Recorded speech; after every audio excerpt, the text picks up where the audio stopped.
They laughed at the man who built tunnels between the houses. Until the extreme cold came and Michael Bennett had been a public works engineer for over 20 years, but no one in the small community of St. Francis Valley in the Blue Ridge Mountains could understand what had been going through his head for the past few months. His obsession had started quietly, but now everyone knew he was digging tunnels underground.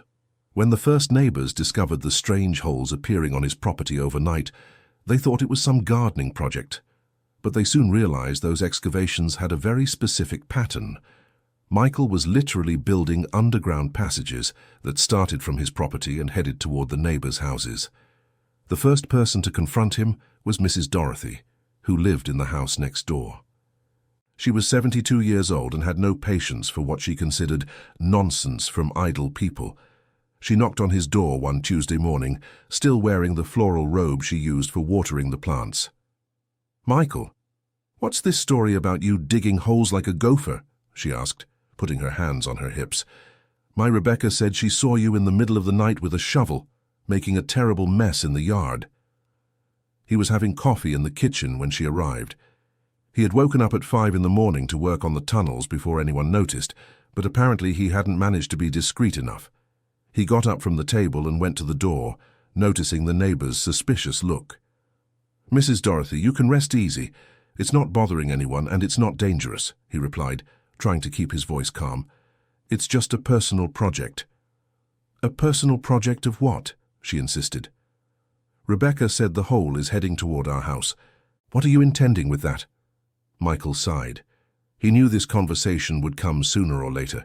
He had spent weeks planning how he would explain his project to the neighbors, but all the words he had thought of seemed inadequate in the face of Mrs. Dorothy's suspicious look. "Have you noticed how the winters here are getting harsher every year?" he began, "and how our community gets isolated when it snows heavily?" "Of course I've noticed. I've lived here for 40 years, young man. But what does that have to do with you digging up the earth? I'm building a tunnel system that connects the neighborhood houses. If there's an emergency, or if we get snowed in, everyone will be able to move safely through the underground passages." Mrs. Dorothy was silent for a few seconds, processing what she had heard. Then she started laughing in a way that made Michael uncomfortable. "You're telling me you're building secret tunnels between the houses?" she asked, still laughing. "As if we were going to be at war." "They're not secret tunnels. They're emergency passages. I have meteorological studies that indicate we'll have a much more severe winter this year. More severe than anything we've ever seen around here." Mrs. Dorothy's laugh grew even louder. "Meteorological studies? Have you become a meteorologist now, Michael? Because I listen to the weather forecast on the radio every day, and I've never heard of any apocalyptic winter. Climate change is happening faster than most people realize. Traditional weather patterns are no longer a reference for what's to come." Mrs. Dorothy stopped laughing and looked at him with an expression that mixed pity and irritation. "Michael, are you okay? Are you taking some medicine that's messing with your head? Because what you're saying doesn't make the slightest sense." "I'm doing this because I care about our community. Because I want to make sure everyone will be safe if something happens." "What's going to happen? You're talking as if it's the end of the world." "Not the end of the world. Just a winter much harsher than normal, much colder, much more snow, much more isolation." Mrs. Dorothy shook her head and took a few steps back. "Michael, I'm going to give you some advice as someone old enough to be your mother. Stop this nonsense before the whole community starts thinking you've lost your mind, and especially before your wife finds out what you're spending your time and money on." After she left, Michael stood in the doorway for a few minutes, watching her cross the yard and enter her house. He knew that within a few hours the whole neighborhood would know about his conversation with Mrs. Dorothy. He also knew the version that would be spread probably wouldn't be very favorable to him. He went back to the kitchen and finished his coffee, now cold. His wife, Jennifer, had left early to work at the school where she taught elementary school children. She still didn't know exactly what he was doing during the mornings, only that he had a project in the yard that kept him busy. Michael looked out the kitchen window and saw the partially excavated tunnel that stretched for almost 50 feet toward the Anderson house. He had started the excavation 3 weeks earlier, working mostly in the early morning hours to avoid drawing attention. He used engineering techniques he had learned over years building sewer and drainage systems. Dear listener, if you're enjoying the story, please take a moment to like and especially subscribe to the channel. It really helps us who are just starting out now continuing. The tunnel was 4 feet high and about 2.5 feet wide, enough for a person to pass through crouched but comfortable enough not to cause claustrophobia. He had lined the walls with treated wood planks and installed a basic lighting system using electrical wires connected to his home's power grid. That same afternoon, he received a visit from David Anderson, owner of the house the first tunnel was heading toward. David was a mechanic and was the same age as Michael, but with a much more direct and less patient personality. "So, Michael, Mrs. Dorothy told me a very interesting story about you digging a tunnel to my house," said David, without even greeting him properly. "It's true, I'm building connecting passages between the neighborhood houses." "Connecting passages?" David repeated the words as if they were something absurd. "Man, are you okay in the head?" "I'm perfectly fine, and I'm doing this thinking about the safety of all of us."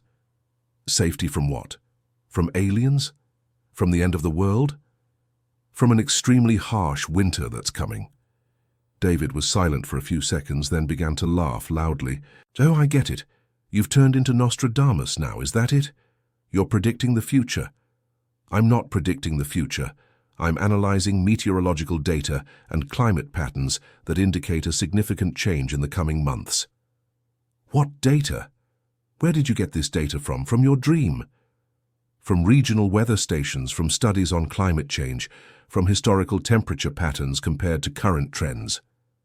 David continued laughing, but now with a less amused and more concerned expression. "Michael, you're scaring me. Do you really believe there's going to be some kind of catastrophe here in St. Francis Valley?"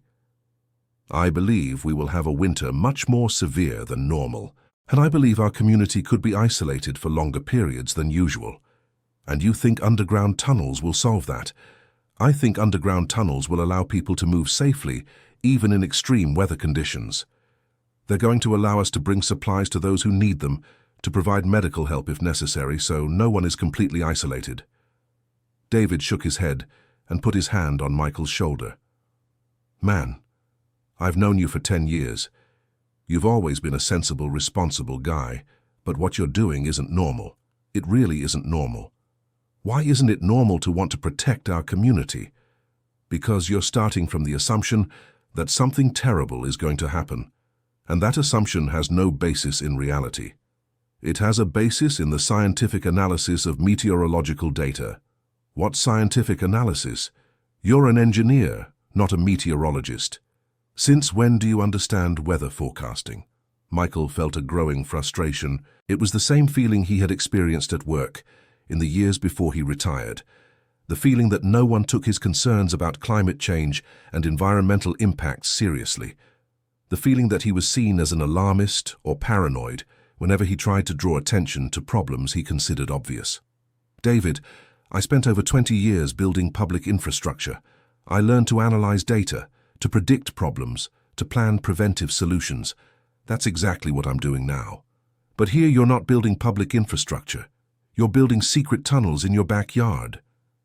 "They're not secret tunnels. I'm telling all the neighbors. I'm explaining the project to anyone who wants to know." "Okay, but what if I don't want a tunnel passing under my house?" The question caught Michael off guard. He had spent so much time planning the technical part of the construction that he hadn't adequately considered the possibility that someone might simply not want to participate in the project.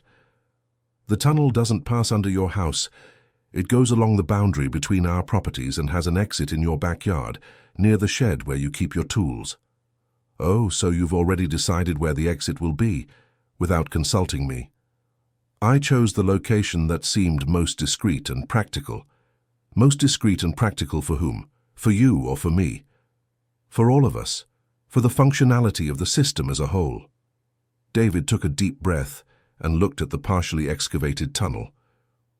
"Michael, I'm going to be direct with you. I don't want this tunnel on my property. I don't want any passage connecting my house to yours or to anyone else's. If you want to keep digging in your backyard, that's your problem. But you're not going to touch my property. David, you're refusing something that could save your life. I'm refusing something I find completely unnecessary and invasive. What if you're wrong? What if you're wrong? What if nothing happens and you've spent time and money building tunnels that no one will ever use? Then at least I'll sleep peacefully knowing I tried to protect my community. And I'll sleep peacefully knowing I didn't let a paranoid neighbor dig holes in my property. After David left, Michael stood alone in the backyard, looking at the excavation he had worked so hard on. For the first time since starting the project, he felt a pang of doubt, not about the need for the tunnels, but about his ability to convince the neighbors to participate. That night, when Jennifer got home from work, he decided to tell her everything. They were having dinner in the kitchen when he casually mentioned he had talked to Mrs. Dorothy and David Anderson during the day. "Talked about what?" she asked, serving more rice onto her plate. "About the project I'm developing in the backyard." "What project? You only told me you were doing some gardening." Michael took a deep breath. He knew this conversation was inevitable, but he still didn't feel ready for it. "It's not exactly gardening, I'm building tunnels." Jennifer stopped with the spoon in midair and looked at him as if she hadn't understood. "Tunnels?" "Underground passages connecting our house to the neighbors' houses." She set her spoon down on the plate and was silent for a few seconds. "Are you serious?" "Completely serious." "Why would you do something like that?" "Because I believe we're going to have an extremely harsh winter this year, much harsher than anything we've ever seen, and I want to make sure our community is prepared." Jennifer got up from the table and went to the kitchen window, looking out at the backyard in the twilight of late afternoon. "Michael, show me these tunnels." They went out together, and he led her to the entrance of the excavation. He turned on the lighting he had installed and showed how the passage extended toward the Anderson property. "My God, Michael, this is really serious," she said, crouching down to look inside the tunnel. "I plan to connect all the houses in the neighborhood, create an underground network that allows safe movement even in extreme weather conditions." "But where did you get the idea that there's going to be an extreme winter? From meteorological data, from weather patterns, from studies on environmental changes?" Jennifer stood up and looked him in the eyes. "Have you talked to any professional meteorologist about this?" "I didn't need to talk. The data is publicly available for anyone who knows how to interpret it. Michael, you're an engineer. You're not a meteorologist. I'm an engineer who knows how to analyze data and predict structural problems. And I see a structural problem approaching." "What kind of problem?" "Complete isolation of the community for prolonged periods, lack of access to essential supplies, impossibility of providing help in medical emergencies, risk of hypothermia for elderly or frail people." Jennifer fell silent, processing what she had heard. "And you think underground tunnels will solve all that?" "I think underground tunnels will significantly minimize the risks." "How much have you already spent on this project?" The question caught him off guard, not because he didn't know the answer, but because he had avoided thinking about the financial aspect. "About $3,000 so far." $3,000? She repeated, raising her voice. "Michael, $3,000 is almost a third of our emergency fund. It's an investment in our community's safety. It's spending on something that might not be necessary. What if it is necessary? What if I'm right? What if you're wrong? What if we need that money for some real emergency?" Michael didn't know what to say. For the first time since he'd started the project, he felt he might not have adequately considered all the implications of his decisions. That night, Jennifer was unusually quiet. They went to bed without resolving the argument, each lost in their own thoughts. Michael lay awake for hours, staring at the ceiling and trying to organize his arguments for future conversations with her and with the neighbors. The next morning, he received a visit from Richard William, who lived 3 houses down and was president of the local homeowners association. Richard was about 60, retired from the city hall, and had a naturally diplomatic personality. "Michael, can I talk with you for a few minutes?" he asked, knocking on the door early. "Of course, Richard. Come in. Let's have some coffee." They sat in the kitchen, and Richard got straight to the point. "I got some calls last night, from neighbors concerned about this tunnel project you're developing." "Concerned about what exactly?" Well, mainly about the lack of official authorization for this type of construction. What kind of authorization would be needed? Michael, you're dealing with soil, with subsoil. You're altering the topography of the area. That normally requires permits from the City Hall, environmental impact studies, approval from the affected property owners. Richard, I'm not changing anything significantly. They're small, temporary tunnels that can be easily closed if needed. Temporary? Richard raised an eyebrow. Mrs. Dorothy told me you talked about a permanent connection system between the houses. Permanent, as long as it's useful. If after a few years it's clear they're not needed, they can be deactivated. Richard took a sip of coffee and carefully chose his next words. Michael, you understand this is causing discomfort in the neighborhood, right? Discomfort, why? Because people don't understand exactly what the purpose of these tunnels is. Because no one was consulted before you started. Because you're spending money and time on something most people consider unnecessary.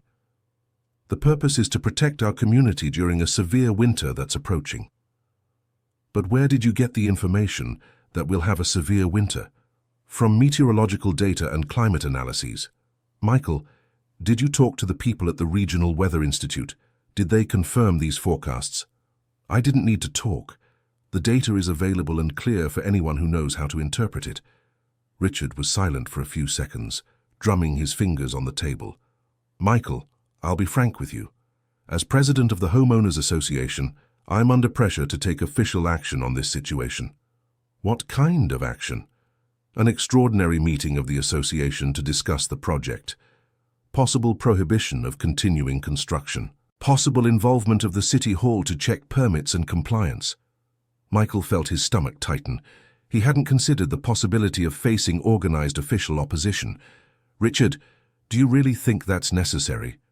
It's not about what I think.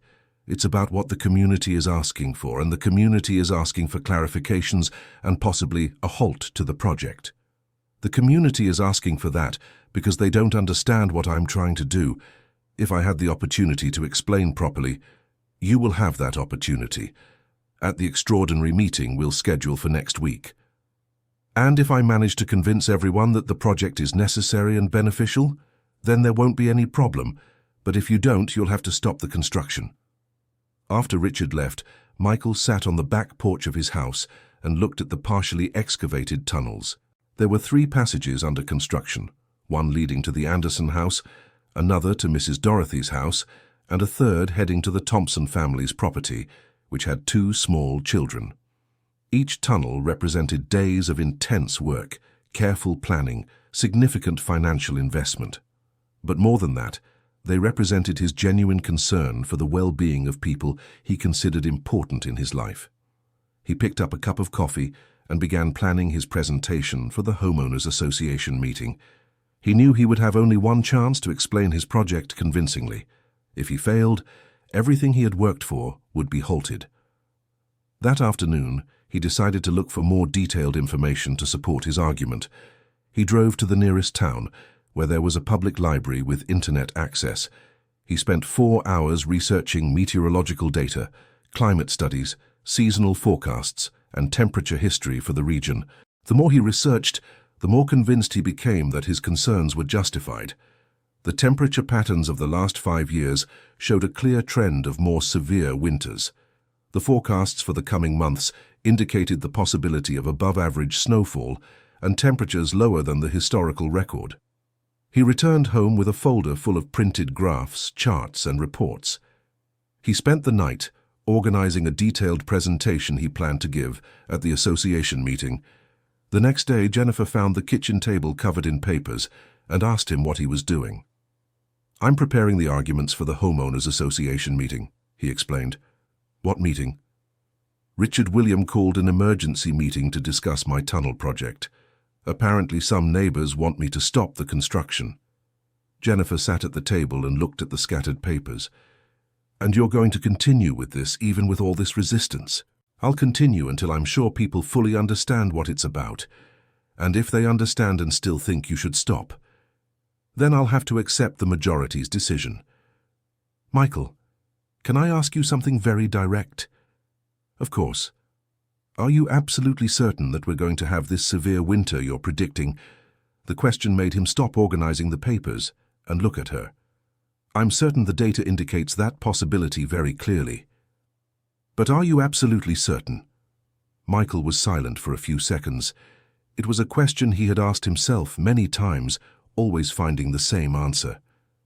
Jennifer, no weather forecast is 100% certain, but the data is clear enough to justify precautions. And if you're wrong, what if nothing happens? Then we'll have tunnels that weren't necessary, but that also didn't harm anyone. And if you're right, what if something really happens? Then our community will be prepared and protected. Jennifer picked up one of the graphs he had printed and studied it carefully. Does this data really show we're going to have a much colder winter? It shows a very clear trend in that direction. Then why isn't any professional meteorologist warning the public? It was another question for which he didn't have a completely satisfactory answer. Maybe because professional meteorologists are more conservative in their public forecasts. Maybe because they don't want to cause unnecessary panic. Or maybe because this data isn't as clear as you think it is. That's possible. But I'd rather err on the side of caution than lack of preparation.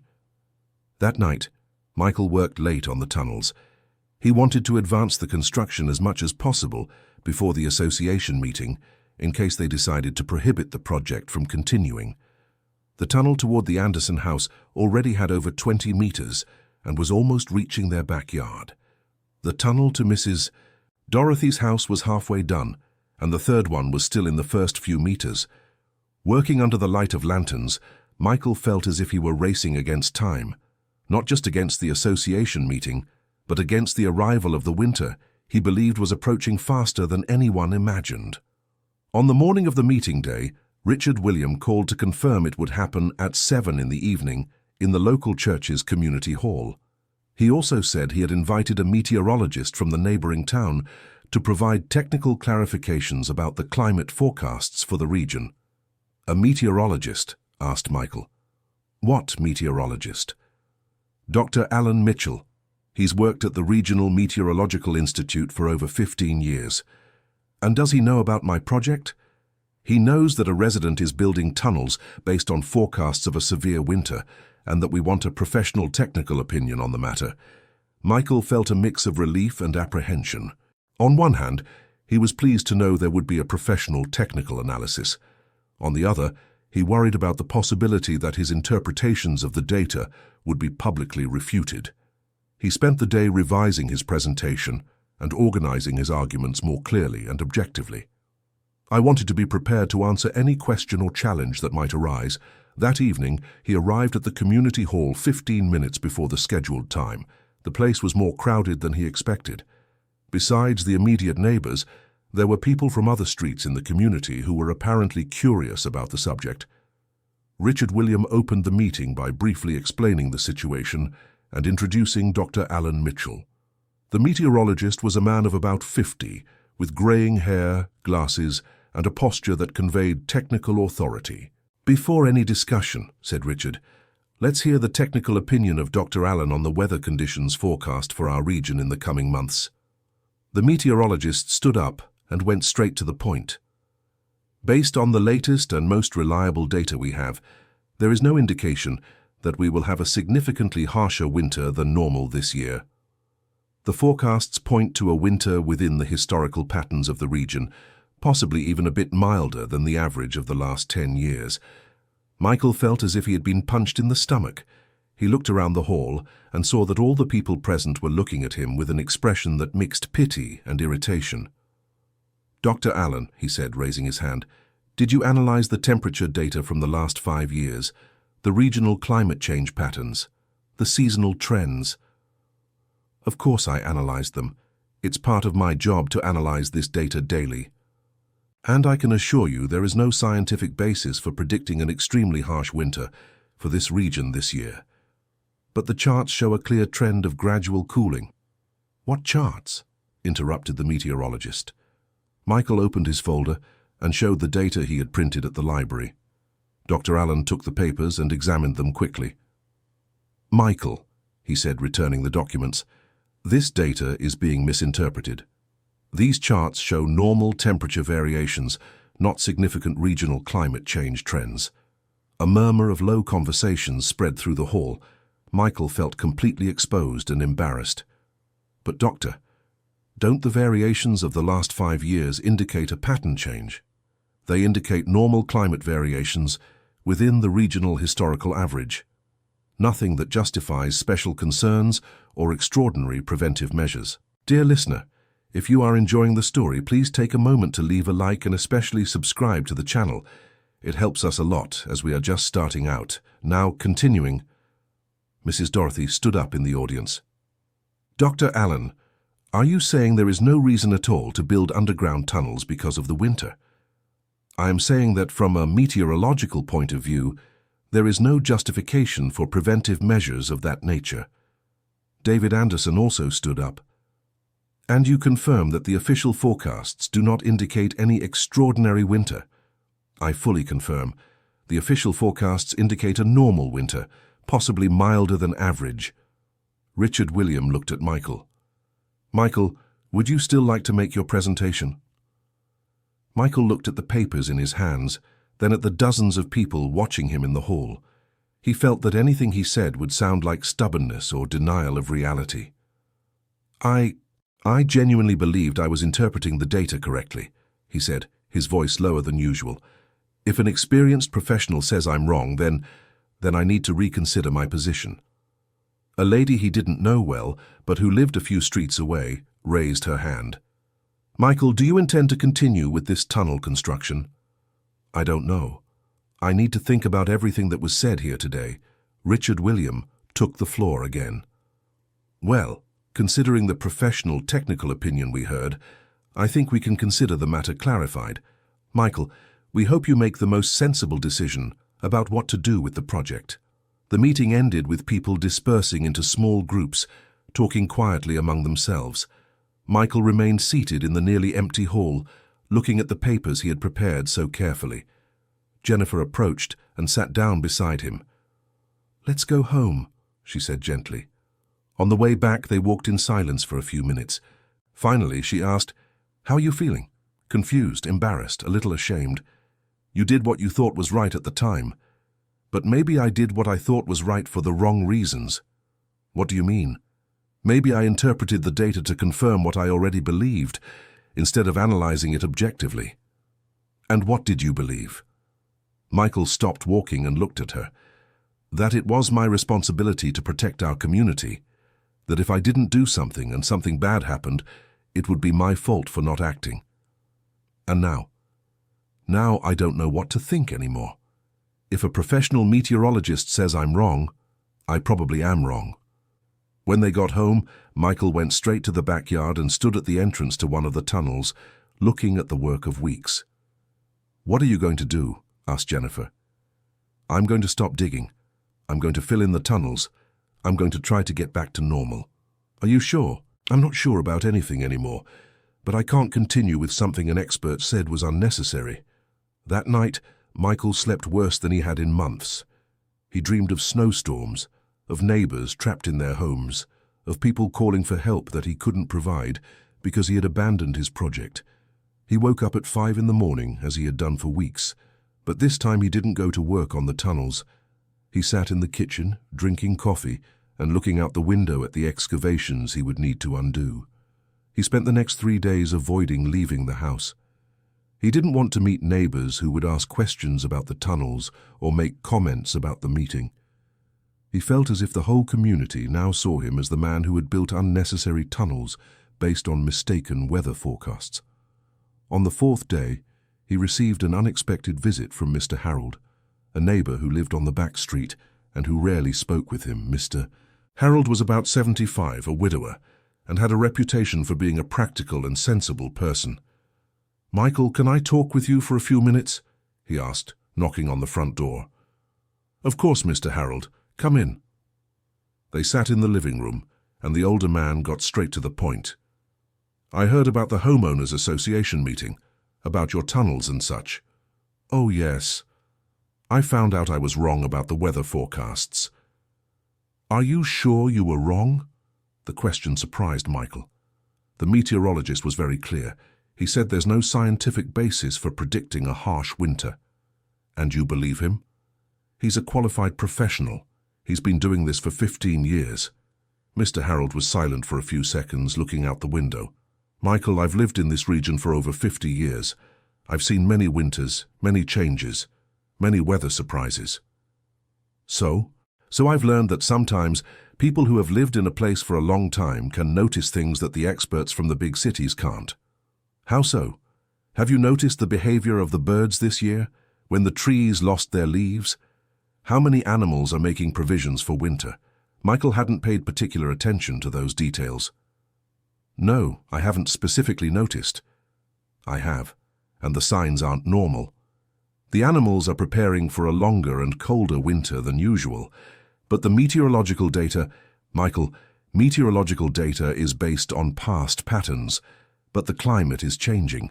It's changing in ways that don't always show up clearly in historical data. Are you saying I might be right about the harsh winter? I'm saying you might not be as wrong as everyone wants you to believe. But the meteorologist may be right about the historical patterns of the region, but he may be wrong about what's happening now. Mr. Harold stood up and walked to the window overlooking the backyard, looking at the partially excavated tunnels.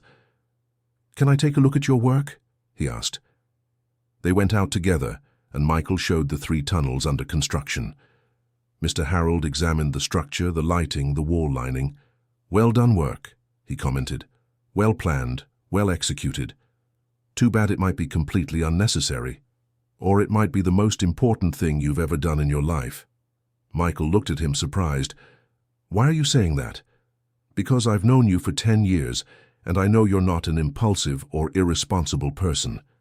If you decided to build these tunnels, it's because something inside you said it was necessary. But the scientific data, Michael, scientific data is important, but instinct and experience are also important. And your instinct might be picking up on something the data hasn't shown yet. Do you really think I should continue with the project? I think you should do what your conscience tells you. If you stop now and something happens later, how will you feel? Bad. And if you continue and nothing happens, how will you feel? Probably embarrassed, but relieved. Then you already have your answer." After Mr. Harold left, Michael was alone in the backyard, thinking about the conversation. For the first time since the association meeting, he felt that maybe he wasn't completely crazy to continue with the project. That night he spoke with Jennifer again. "I'm still thinking about continuing with the tunnels," he said. "Even after what the meteorologist said? Even after. I can't stop now with the feeling that I'm abandoning something important. And if the neighbors get upset, I'll talk to each one individually. I'll explain that I'm not causing any trouble for anyone and that it might be useful for everyone. And if they don't accept it, then at least I'll have tried until the end." The next day, Michael resumed work on the tunnels. He decided to be more discreet, working mainly during the early morning hours and avoiding making unnecessary noise. But the discretion didn't last long. On the first morning of work, Mrs. Dorothy appeared in his backyard before 6 o'clock. "Michael, are you digging again?" she asked, clearly annoyed. "I am, Mrs. Dorothy." "Even after the meeting? Even after the meteorologist said it's unnecessary?" "Even so." "Why?" "Because I'd rather err on the side of caution than lack of preparation." "Michael, this is becoming a sick obsession." "Mrs. Dorothy, I'm not harming anyone. I'm working on my property, with my money, in my free time." "But you're bothering the neighborhood. You're causing embarrassment for your family." "How am I bothering anyone? With this crazy tunnel story, with this paranoia about a harsh winter, with this stubbornness of not accepting an expert's opinion." Michael stopped digging and looked at her directly. "Mrs. Dorothy, can I ask a question?" "You may." "If I'm right and there really is a harsh winter, will you be prepared?" "There won't be a harsh winter." The meteorologist was clear. "But what if there is?" "There won't be." "But what if there is?" Mrs. Dorothy fell silent for a few seconds, clearly irritated by the insistence. "If there is, we'll manage like we've always managed. And if you can't manage on your own, then we ask for help. From whom? If everyone is in the same situation? Michael, you're being ridiculous. Nothing is going to happen that justifies these tunnels. I hope you're right, but if you're wrong, the tunnels will be here. And if you're wrong, what if you've spent time and money on something completely unnecessary? Then at least I'll have a clear conscience for having tried to protect my community. Mrs. Dorothy shook her head and began to leave the backyard. Michael, you should seek psychological help. This isn't normal. The suggestion of psychological help stayed in Michael's head for the rest of the day. It wasn't the first time someone had questioned his mental sanity regarding the project. He began to wonder if he was really acting rationally. That afternoon, he decided to do something he had avoided until then: search the internet about obsessive behaviors and paranoia. He wanted to understand if his actions fit some problematic psychological pattern. He spent 2 hours reading articles about obsession, anxiety, compulsive behavior, and paranoia. Some of the described symptoms seemed familiar, but others definitely didn't apply to his case. He didn't feel persecuted. He didn't have an irrational fear of people or institutions. He didn't believe in conspiracies. He simply believed a harsh winter was approaching and wanted to be prepared. But the doubt about his mental sanity remained, especially when he remembered that one of the characteristics of paranoia is precisely the inability to recognize it. That night, he had a long and difficult conversation with Jennifer. "Do you think I'm going crazy?" he asked directly. "I don't think you're going crazy, but I think you might be getting too obsessive about this issue. What's the difference between being obsessive and being determined? Obsession ignores contrary evidence. Determination considers all the evidence and chooses a path.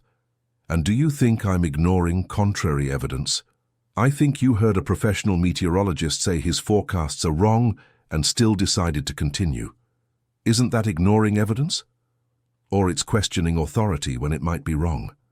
Michael, what are you basing your conviction that the meteorologist is wrong on?" It was a question for which he didn't have a completely rational answer. "On what feels right to me, on what my instinct tells me. And if your instinct is wrong, then I'll be wrong, but at least I'll have tried to do the right thing. And if your instinct is right, but you're handling it the wrong way." "How so?" "What if there really is going to be a harsh winter, but underground tunnels aren't the best way to prepare?" The question made him stop thinking for a few seconds. What way would be better? "I don't know. Storing more food, more fuel, more medicine, improving the thermal insulation of the houses, organizing an emergency communication system." "But all that can be done along with the tunnels. But you're focusing all your energy only on the tunnels." Michael realized she was right. He had concentrated so much on building the underground passages that he hadn't thought about other forms of preparation. "You're right," he admitted. "Maybe I should think more broadly. Maybe you should talk to the community about general emergency preparedness instead of just building tunnels alone." But after the association meeting, no one will take any suggestion of mine seriously. Not if you approach the subject differently. How? Speaking about general emergency preparedness, not specifically about harsh winter. Speaking about practical things that would make sense in any emergency situation. Michael considered the suggestion. It made sense to approach the issue from a broader, less specific perspective. The next day, he decided to take a break from building the tunnels and focus on researching other forms of emergency preparedness. He wanted to have a more complete view of the possibilities before continuing with any project. He spent the day at the library, researching community emergency systems, supply storage, emergency communication, alternative heating, and other preventive measures. He discovered that there were communities in various parts of the world that had organized systems for preparing for weather emergencies. Some used community supply depots, others had radio communication networks, and others still had detailed evacuation and shelter plans. He returned home with a broader perspective on what could be done to prepare the community for emergency situations. That night, he spoke again with Jennifer about his findings. "I found several interesting ideas about community emergency preparedness," he said. "What kind of ideas? Shared food and medicine depots, emergency heating systems, independent communication networks, evacuation plans, several things that could be useful. And do you intend to suggest these things to the community? I do, but in a more organized and collaborative way than before. How? First, I'll talk individually with some neighbors to see if there's interest. Then, if there is, I can suggest to Richard William that we organize a meeting about general emergency preparedness. Without mentioning harsh winter or underground tunnels, without specifically mentioning, focusing on general preparation for any type of emergency that might happen, Jennifer smiled for the first time in days. That seems like a much more sensible approach to me. The next day, Michael decided to talk to Mr. Harold about his new ideas. The older man had been the only one to support his previous project, and he wanted to know his opinion on a broader approach. "Mr. Harold, can I talk to you about a matter?" he asked, knocking on the neighbor's door. "Of course, Michael. Come in." They sat on the porch of Mr. Harold's house, and Michael explained his research on community emergency preparedness. "It seems like an excellent idea to me," said the older man. "Much better than building tunnels alone. Do you think the community would be interested?" "I think so, especially if you present it as general preparation, not as preparation for some specific catastrophe." "And would you participate?" "Absolutely. I've always thought our community should be better prepared for emergencies, not just weather-related, but medical, electrical, anything." "Do you know other neighbors who might be interested?" "I know several. Mrs. Margaret, who is a retired nurse. Mr. Robert from the shop, who understands generators and electrical power. The Thompson family, who have small children. Several people who care about safety." Michael felt excited for the first time in days. The idea of a collaborative emergency preparedness project seemed much more feasible than building tunnels alone. "Do you think I should talk to these people individually before suggesting an official meeting?" "I think so. It's better to know there's interest before proposing something publicly." In the following days, Michael spoke with 6 neighbors about the idea of community emergency preparedness. The response was surprisingly positive. Almost everyone showed interest in participating in some kind of planning.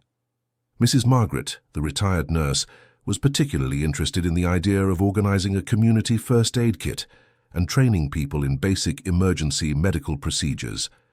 Mr. Robert from the shop was excited about the possibility of installing a community generator and teaching people about alternative energy systems. The Thompson family wanted to know about protection plans for children during emergencies. After a week of individual conversations, Michael felt confident enough to approach Richard William and suggest an official meeting on the subject. "Richard, can I talk to you about a community project?" he asked, calling the association president. "Of course, Michael. What kind of project?" "Community preparedness for emergency situations." "What kind of emergency?" "Any kind. Medical emergencies, power outages, communication problems, isolation due to weather issues, any situation that might require an organized community response." Richard was silent for a few seconds. "That sounds interesting to me. Different from the tunnels?" "Completely different. It's not about predicting some specific catastrophe. It's about being prepared for any emergency that might happen."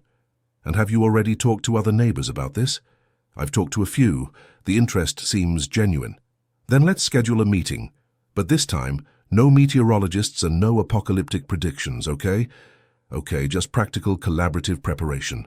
The meeting was scheduled for 2 weeks later. Michael spent that time researching more about community preparedness systems and organizing a practical, objective presentation. This time he didn't want to repeat the mistakes of the previous meeting. There would be no weather charts, no dramatic forecasts, no individual projects imposed on the community. On the night of the meeting, he arrived at the community hall with a folder of practical suggestions and a completely different attitude than before. The attendance was smaller than at the tunnel meeting, but more focused. About 15 people showed up, all genuinely interested in the subject. Richard William opened the meeting by explaining that it was about discussing practical ways of community preparedness for emergencies in general. Michael stood up and began his presentation in a direct and objective manner. "Thank you all for coming. I want to talk about something I consider important for our community, being prepared for emergencies." "What kind of emergencies?" asked Mrs. Dorothy, who had attended with a skeptical expression. Any kind. Medical emergencies when someone needs help, and emergency services take a long time to arrive. Power outages during storms. Communication problems when phone lines get overloaded. Isolation due to weather issues when the road becomes impassable. "And what are you suggesting?" asked David Anderson. "Several simple and practical things. First, that we organize a community first aid kit with basic medicines and emergency medical equipment." Mrs. Margaret spoke up. "That makes a lot of sense.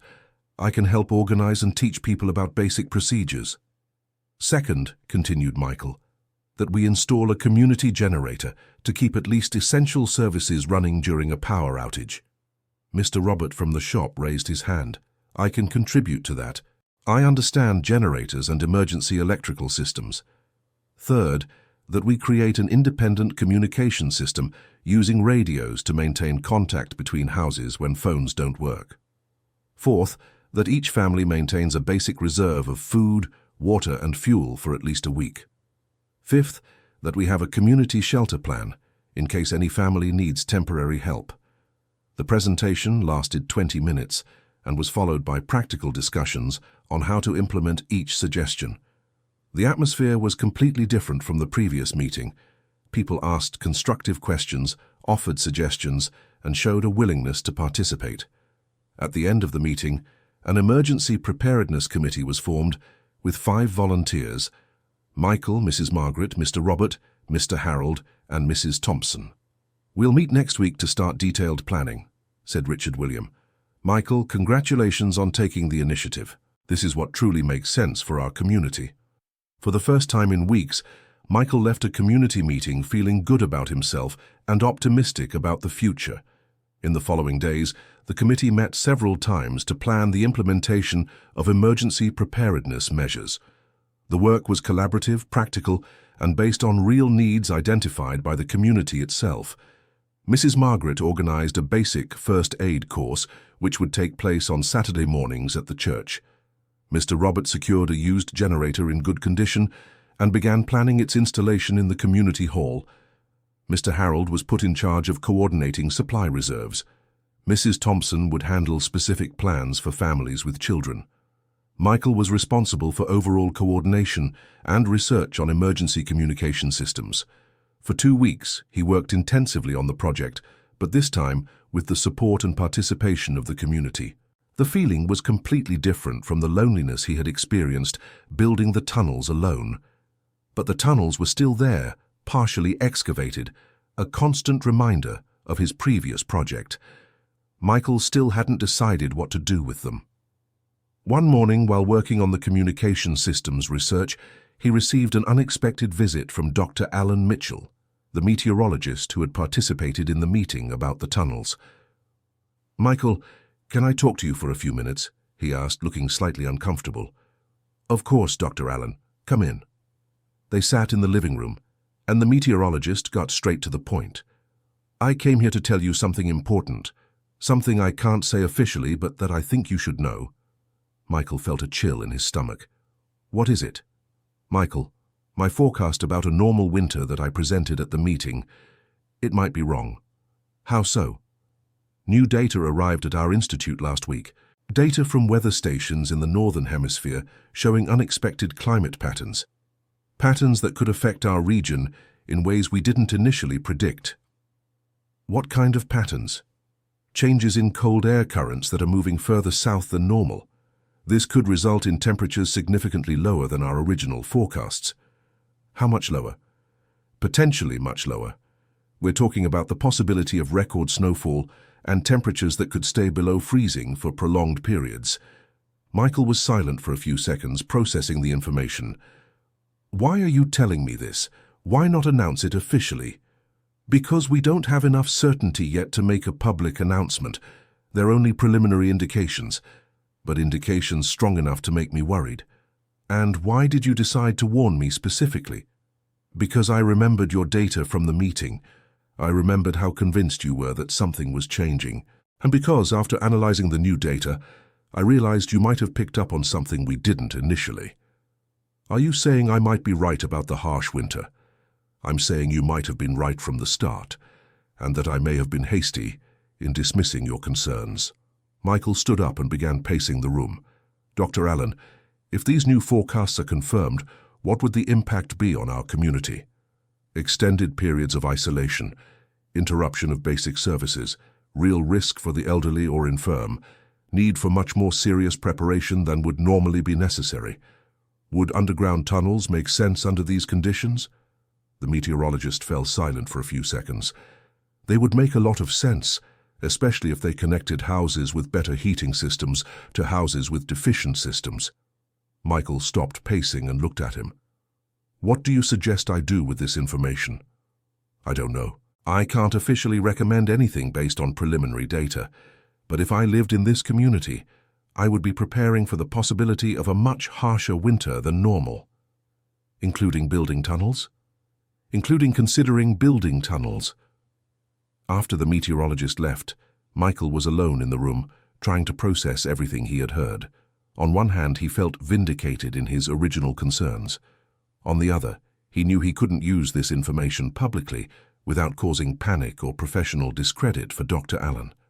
That night, he talked at length with Jennifer about the meteorologist's visit. "So you were right from the beginning?" she asked. "Perhaps. Or perhaps we were both partially right. Him about the official data available at the time, me about the trends I was noticing. And now, what do you intend to do?" "I don't know. I can't speak publicly about what he told me. But I also can't ignore the information.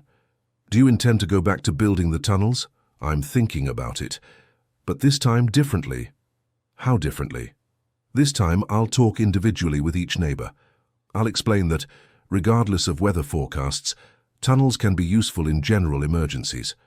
I'll offer to build them as part of the Community Emergency Preparedness Project. And if someone refuses, then I don't build a tunnel for that person. Simple as that. But will you keep believing it's necessary?" "I'll keep believing it's a smart precaution." The next day, Michael decided to talk to Mr. Harold about the meteorologist's visit. He didn't mention the new climate forecasts, but spoke about the possibility of incorporating tunnels into the Community Emergency Preparedness Project. "It makes sense," said Mr. Harold. "Tunnels can be useful in various emergency situations, not just weather-related ones. Do you think the other committee members would agree?" "I think some would agree, especially if you explain it as part of general preparedness, not as a specific project for a harsh winter. And if I decide to build tunnels only for the people who want them. I think that's the most sensible approach. Whoever wants to participates. Whoever doesn't isn't obliged to." Michael decided to test the idea with Mrs. Margaret first. He sought her out the following afternoon. "Mrs. Margaret, may I speak with you about an extension to our emergency preparedness project?" "Of course, Michael. What is it about?" "Connection tunnels between some houses in the neighborhood." Mrs. Margaret made a surprised expression, but not an unfavorable one. "Tunnels for what?" "To allow safe movement during emergencies that make using the streets impossible. Severe storms, floods, any situation that makes it dangerous to leave home normally." "And you would build these tunnels?" "Yes. With my own labor and resources, only for the people who wanted to participate." That's an interesting idea. Would it be like having an alternative evacuation route?" "Exactly. A way to provide assistance or seek help even when it's not safe to use the streets." "And would it be connected to the emergency communication system we're planning?" "It could be. We could install communication points along the tunnels." Mrs. Margaret fell silent for a few seconds, considering the proposal. "Michael, can I ask you a direct question?" "Of course." "Does this have to do with those concerns of yours about a severe winter?" Michael hesitated before answering. "It has to do with general emergency preparedness. A severe winter is just one of the possibilities. But do you still believe we could have a severe winter?" "I believe we could. But I also believe tunnels could be useful in other emergency situations." "All right. If it's part of the overall community project, and if I don't have to pay anything for it, I accept a tunnel connecting my house to the network." Michael felt encouraged by Mrs. Margaret's acceptance. He decided to talk to Mr. Robert from the shop, who had proven very practical and objective during the committee meetings. Mr. Robert, can I talk to you about an extension of our emergency project? You can, Michael. What extension? Underground tunnels connecting the houses of those who want to participate. Mr. Robert raised an eyebrow. Tunnels? Like the ones you were building before? Similar, but this time as part of the community project.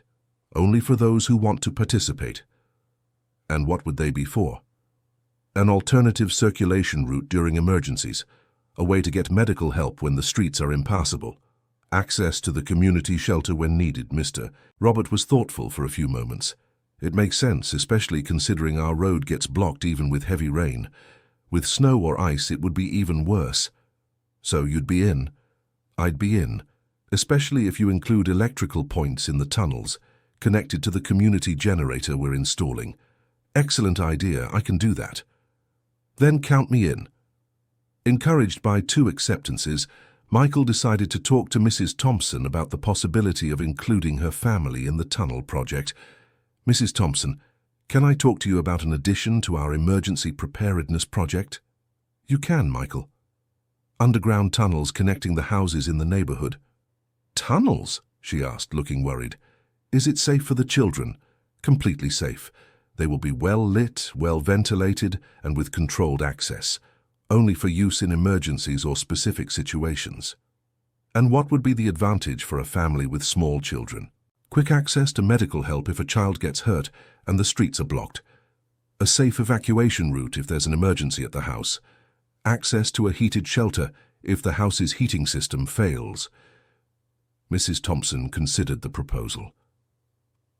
My husband is away on a business trip. Can I give you an answer next week when he returns? Of course. No rush. During the following days, Michael continued talking individually with other neighbors about the possibility of tunnels as part of the community emergency project. The overall response was more positive than he had expected. Of the 8 families he approached, 6 showed interest. Only Mrs. Dorothy and David Anderson refused categorically. Michael, I already said I don't want tunnels running through my property, said David. I haven't changed my mind. That's fine, David, it's your right. The tunnel will not go through your property. And I hope it doesn't go near it either. It won't. I will fully respect your decision. Mrs. Dorothy was even more direct. Michael, you're coming back with this tunnel obsession again. I thought you had gotten over it. It's not an obsession, Mrs. Dorothy. It's part of the Community Emergency Preparedness Project. It's the same thing with a different name. No, it's not. This time it's collaborative, optional, and based on real needs identified by the community. Keep fooling yourself, Michael. But don't count on me for your crazy excavations. Even with 2 refusals, Michael felt optimistic about the overall level of acceptance. 6 participating families would already allow for the creation of a useful network of tunnels. At the next meeting of the Emergency Preparedness Committee, he presented the proposal officially. I would like to suggest an addition to our project, he said, connection tunnels between the houses of those who wish to participate. Richard William, who had attended the meeting as an observer, made a surprised expression. Tunnels again, Michael? This time as part of the community project, only for those who want it, and only as an alternative emergency route. Mrs. Margaret spoke up. I've already spoken with Michael about this, and I think it makes sense, especially for medical emergencies. Mr. Robert from the shop also supported the proposal. It could be useful for maintaining the generator and communication systems during storms. Mr. Harold, as always, was pragmatic. If it's optional and costs the community nothing, I don't see any problem. Mrs. Thompson said she was waiting for her husband's opinion, but that in principle she found it interesting. Richard William remained silent for a few moments, analyzing the proposal. Michael, this time do you have permissions from the landowners? I have verbal permission from 6 landowners. I will document it in writing before starting any excavation. And you take full responsibility for the construction, maintenance, and any potential problems? I take complete responsibility. And this won't interfere with the other activities of the community project? It won't. I will work on the tunnels in my free time without harming my responsibilities on the committee. Richard William looked at the other committee members. Does anyone have an objection to the proposal? No one spoke against it. Then it's approved. Michael, you may include the tunnels as part of the Community Emergency Preparedness Project, but this time, everything documented and with proper permissions. Michael felt profoundly relieved and satisfied. For the first time in months, he had official community support for his tunnel project. In the following days, he worked on documenting the permissions in writing and on the detailed technical planning of the tunnel network. This time, he wanted to do everything in a completely organized and professional manner. The final project involved 6 houses connected in a network that allowed access from any house to any other house through underground passages. The tunnels would have electric lighting connected to the community generator, radio communication points, and emergency signage. He began construction on a Monday morning, resuming the work he had stopped weeks before, but this time with a completely different feeling. He was no longer building alone against the community's opinion. He was building with official support as part of a collaborative project. The first week of work was productive and without incident. He managed to connect his house to Mr. Harold's house and begin the tunnel toward Mrs. Margaret's house. In the second week, he received unexpected help.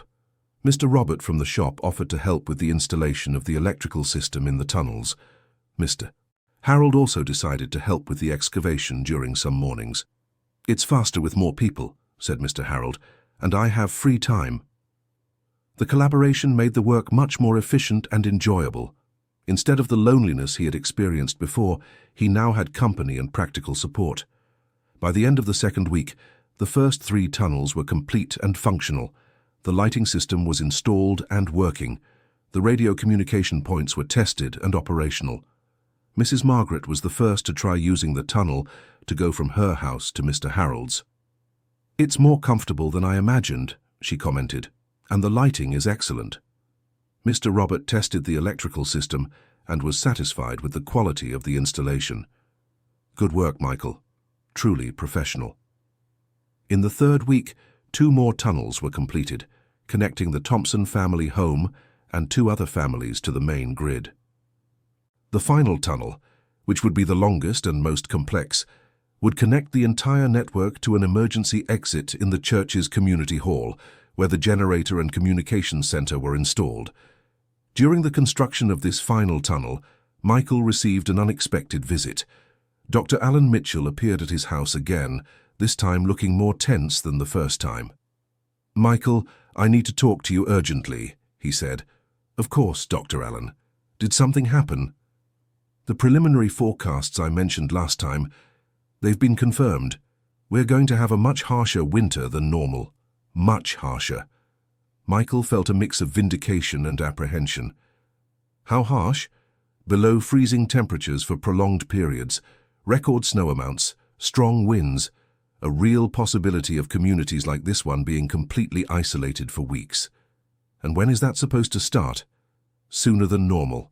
Our projections indicate the intense cold could start as early as the end of next month. That's in 3 weeks. That's right. That's why I'm here. I wanted to warn you specifically because I know you were preparing for this possibility." "Doctor, are you going to announce this publicly?" "We will announce it next week, but it will be a technical, conservative announcement aimed mainly at municipal authorities and emergency services. And for rural communities like ours, there will be general preparation recommendations, but each community will have to adapt based on its own conditions." Michael thought about the current state of his tunnels. The network was almost complete, but some finishing touches and final tests were still missing. "Doctor, are 3 weeks enough to finish the preparation?" "I don't know. It depends on the type of preparation, but 3 weeks is what we have." After the meteorologist left, Michael immediately met with the other members of the Emergency Preparedness Committee. "Everyone, I need to share some important information," he said. "What information?" asked Mrs. Margaret. "We have confirmation that this winter will be much harsher than normal. Much harsher."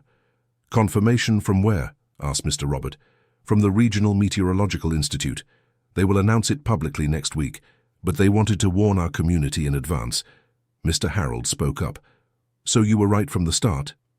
"It seems so, but now is not the time for—" "I told you so. It's time to speed up our preparation." "What do you suggest?" asked Mrs. Thompson, looking worried. that we finish the tunnels as quickly as possible, that we speed up the generator installation, that we organize the emergency supplies, that we do everything in 3 weeks instead of 3 months. Richard William, who had been called to the emergency meeting, asked, "Are you sure about this weather information?" "I am, and I'd rather we be over-prepared than under-prepared." "Then let's speed everything up. What kind of help do you need?" Dear listener, if you're enjoying the story, please take a moment to like and especially subscribe to the channel. It helps us a lot as we're just starting out. Now continuing. In the following days, the community's preparation became much more intense and urgent. Michael worked 16 hours a day finishing the tunnels. Mr. Robert focused on installing and testing the generator. Mrs. Margaret quickly organized the first aid kit and emergency medications. Mr. Harold coordinated a community effort for each family to create reserves of food and fuel for at least 2 weeks. Mrs. Thompson organized specific supplies for children and the elderly. By the end of the first week of intensive preparation, the tunnel network was fully functional. All 6 participating homes were connected to each other and to the emergency center in the community hall. The electrical system was installed and working perfectly. The radio communication points were tested. The emergency exits were marked and clear. Michael organized a full system test, where each family practiced using the tunnels to move between the houses and access the emergency center. "Impressive," commented Mrs. Margaret, after completing the route from her house to the community hall through the tunnels. "It's much more practical than I imagined." Mrs. Thompson was particularly pleased with how easy it was to move the children through the passages. "They think it's an adventure," she said. "They weren't scared or claustrophobic."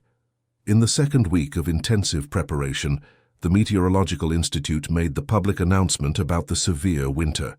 The news caused some stir in the region, but the community of St. Francis Valley felt relatively calm because they were already preparing. Michael received several calls from acquaintances in other communities in the region asking about emergency climate preparation. He shared information about supply reserves, heating systems, and emergency communication, but did not specifically mention the tunnels. In the third week, the preparation was practically complete. The generator was working perfectly, the supplies were organized, the communication system was tested, the tunnels were ready for use. Michael felt more confident and prepared than he had felt in months, not only because he believed his community was protected, but because he had managed to turn his individual concern into a successful collaborative preparation. On the last weekend before the expected start of the intense cold, the community organized a barbecue to celebrate the completion of the preparations. It was held in the church hall with participation from all the families in the neighborhood, including those who had not directly participated in the preparations. "Michael," said Richard William during the barbecue, "I want to publicly congratulate you. You turned an individual concern into an exemplary community project." "Thank you, Richard, but it was everyone's work." "It really was," agreed Mrs. Margaret. "But you had the vision to start and the persistence to continue even when no one believed." David Anderson, who had refused to participate in the tunnels but was present at the barbecue, approached Michael. "Michael, can I talk to you for a minute?" he asked, looking a bit embarrassed. "Of course, David. I want to apologize for being so resistant to your initial project. I now understand you were trying to protect the community." "David, you don't need to apologize. Everyone reacted the best way they could at the time. But I feel bad for doubting your intentions. What matters is that we are all prepared now, regardless of who participated in what." "That's true. And if you need any help during the winter, you can count on me." Mrs. Dorothy also approached during the barbecue. "Michael, even though I didn't participate in the tunnels, I want to say I admire your dedication to the community." "Thank you, Mrs. Dorothy.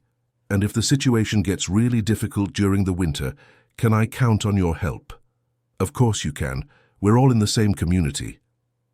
During the barbecue, Michael felt a deep satisfaction seeing how his initial concern had transformed into a comprehensive and collaborative community preparation.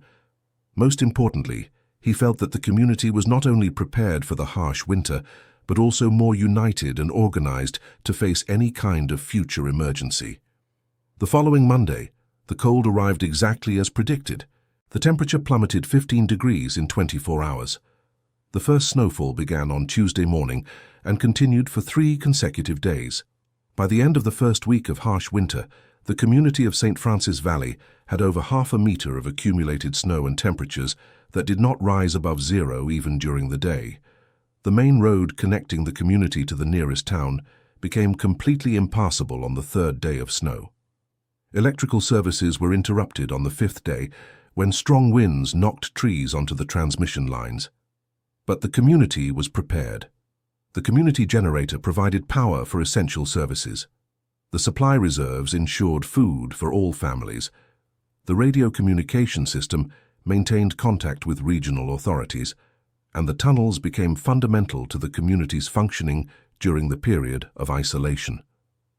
When Mrs. Margaret's house lost heating due to a system problem, she was able to temporarily move to Mr. Harold's house through the tunnels without having to face the extreme cold outside. When the youngest son of the Thompson family developed a high fever, Mrs. Margaret was able to quickly reach their house through the tunnels to provide first aid before it was possible to organize transportation to the hospital.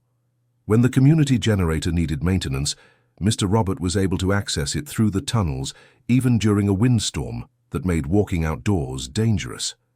The tunnels also facilitated the sharing of supplies between families. When one family ran low on heating fuel, the others could share through the underground passages. During the 2 most intense weeks of the harsh winter, the tunnels were used daily for different emergency and community support purposes. Michael felt deeply satisfied to see that his original vision had materialized exactly as he had foreseen. But more than that, he felt proud of having managed to transform an individual concern into a collaborative community solution. In the 3rd week of the harsh winter, weather conditions began to gradually improve. The snow stopped falling, temperatures began to slowly rise, and the winds decreased significantly. By the end of the 4th week, the main road was reopened by regional emergency services. Electrical power was restored. The community's complete isolation came to an end. But the tunnels remained, and the community preparedness they had inspired also remained. In the following weeks, other communities in the region sought out St. Francis Valley to learn about community preparation for climate emergencies. Michael informally became a regional consultant on community emergency systems. Most importantly, his own community decided to maintain and expand the emergency preparedness system. The tunnels were officially incorporated into the permanent community infrastructure. The generator was kept in regular operation. The communication system was expanded to include all families in the region. The harsh winter experience transformed St. Francis Valley into a model community for emergency preparedness and social collaboration. 6 months later, Michael reflected on the entire experience while performing routine maintenance on one of the tunnels. Jennifer approached and sat down beside him. "What are you thinking about?" she asked. "I'm thinking about how everything has changed since I started digging the first tunnels." "Change for the better?" "Definitely for the better, not just because of the emergency preparedness, but because of the way the community organized and came together. Do you feel vindicated for having been right about the harsh winter?" "Not exactly vindicated. I feel satisfied for having insisted on something I considered important, even when no one believed it initially. And what if the harsh winter hadn't happened? If you had been wrong?" "I would still feel good, because the community preparation process was valuable regardless of the winter. It created bonds, organized resources, developed systems that can be useful in any future emergency. So it wasn't just about predicting the weather. It was never just about predicting the weather. It was about caring for the community enough to act preventively, even at the risk of being wrong." Jennifer smiled. "I'm proud of you, not just for having been right, but for the way you handled all the resistance and turned an individual project into a community project. I'm also satisfied with that, and mostly satisfied to have learned that the best solutions are always collaborative." That night, Michael slept soundly for the first time in months, not just because the threat of winter had passed, but because he knew his community was prepared to face any future challenge. The tunnels continued to be used regularly by the community, not just for emergencies, but also to facilitate social interaction during normal cold months. The children discovered they could use the tunnels for adventure play, always under adult supervision. The elderly discovered they could visit each other even when the weather wasn't suitable for outdoor walks. The emergency communication system was expanded to include connections with other communities in the region, creating a regional network of mutual support. The community generator was used not only for emergencies, but also for community activities like parties and evening gatherings.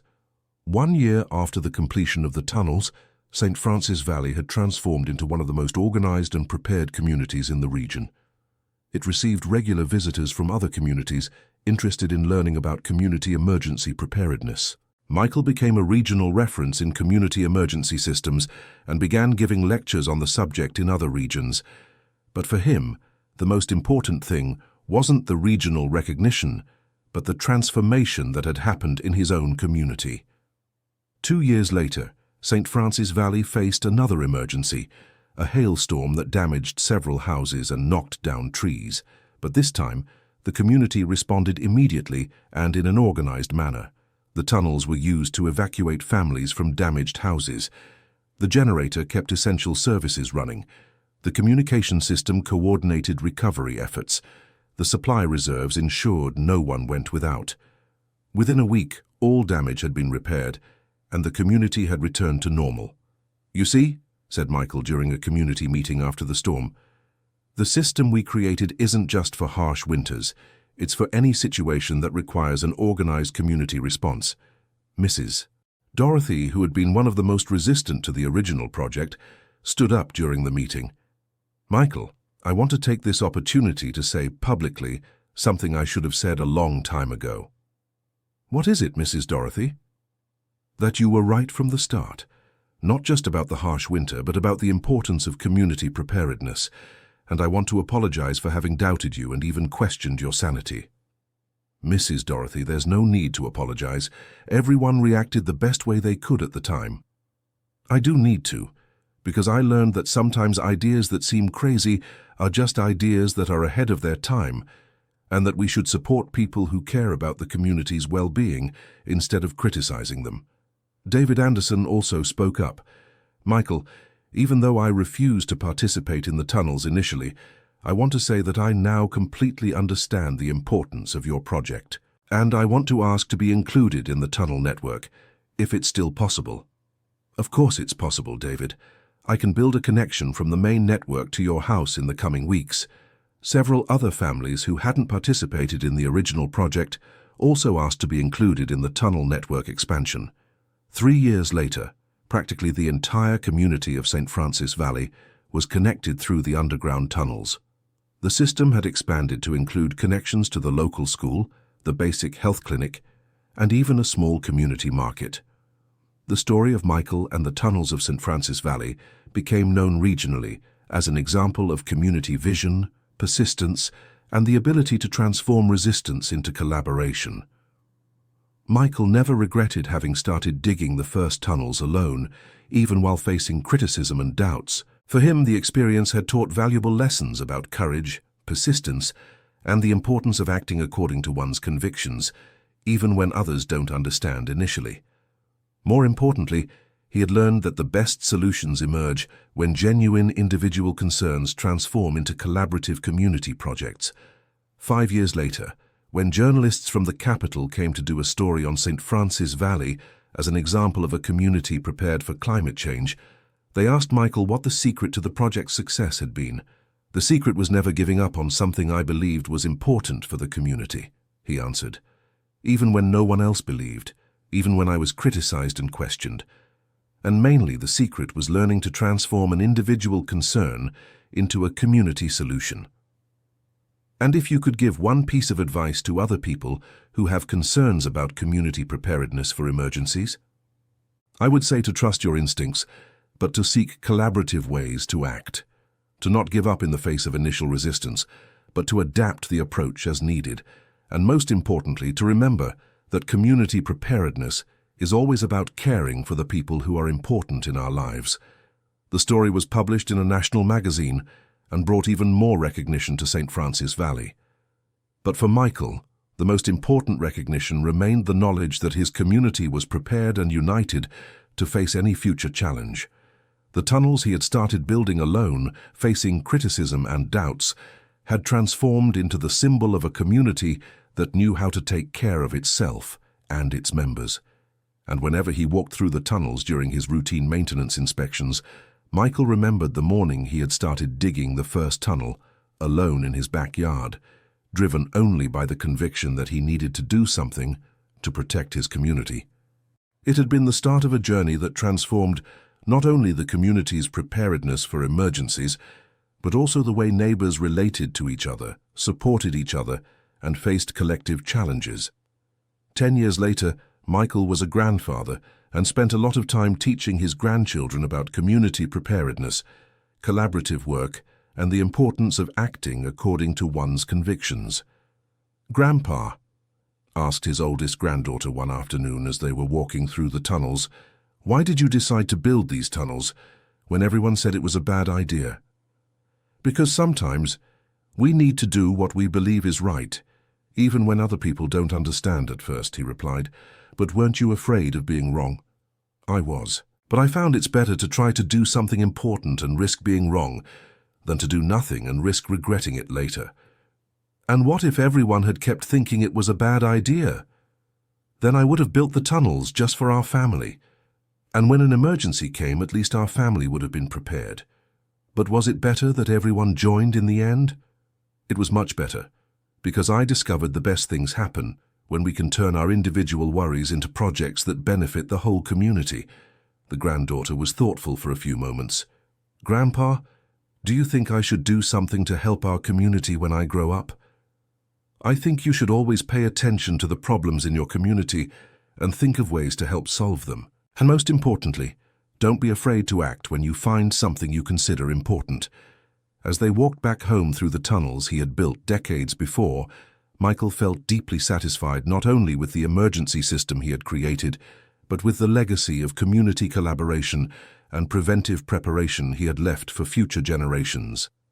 St. Francis Valley remained a model community for emergency preparedness, but more importantly, it had become a place where people knew how to care for one another and face collective challenges in an organized and collaborative way. And it had all started with a 50-year-old man who decided to dig tunnels in his backyard because he believed a harsh winter was coming. End of story. Now tell us what you thought of this story and where you're watching from. If you have something to share with us, leave it in the comments with sincere words. Do you believe Michael made the right decision by persisting with his project even while facing resistance? We would love to read your opinion. Thank you so much for your company. Don't forget to leave your like and, most importantly, subscribe to the channel so you don't miss other exciting stories.